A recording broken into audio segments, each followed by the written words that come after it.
Hi everybody, thanks for joining us for Northern Ag TV. Well, President Trump and the U.S. Department of Labor announced the suspension of the enforcement of the 2024 Farm Work Rule. The decision will provide clarity to American farmers currently navigating the H-2A program while aligning with President Trump's commitment to enforcing U.S. immigration laws.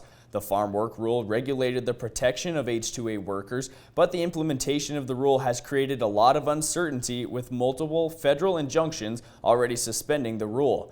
The suspension now will supersede any contrary guidance to field staff while ensuring full enforcement of U.S. immigration laws.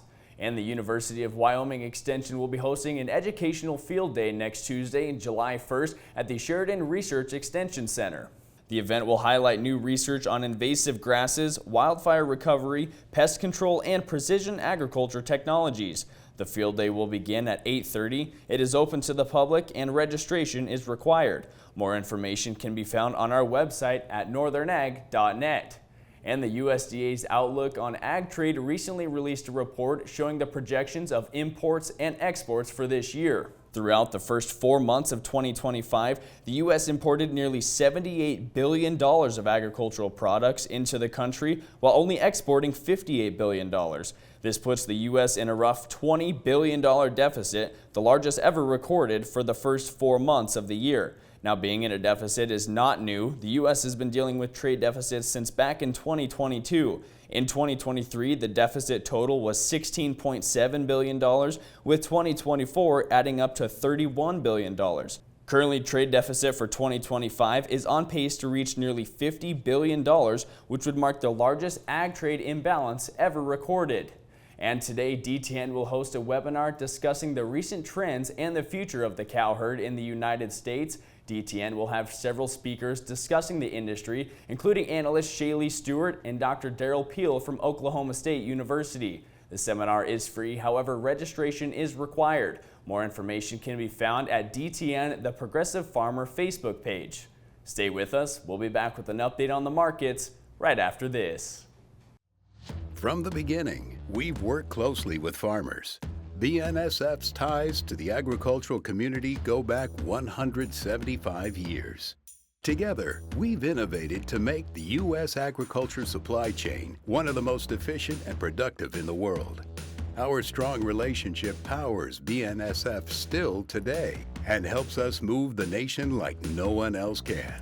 At BNSF, we move the nation for you.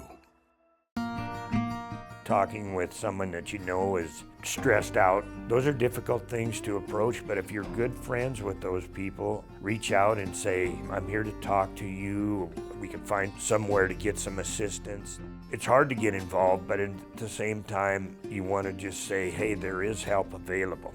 For more tips in dealing with stress in agriculture or for free counseling for egg producers, visit beyondtheweather.com.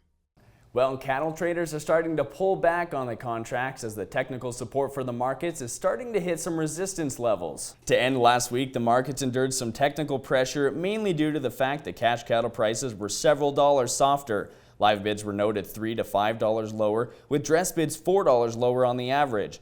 Box beef prices also saw some resistance yesterday. Choice cutouts were down $1.63, but still sit at $3.88.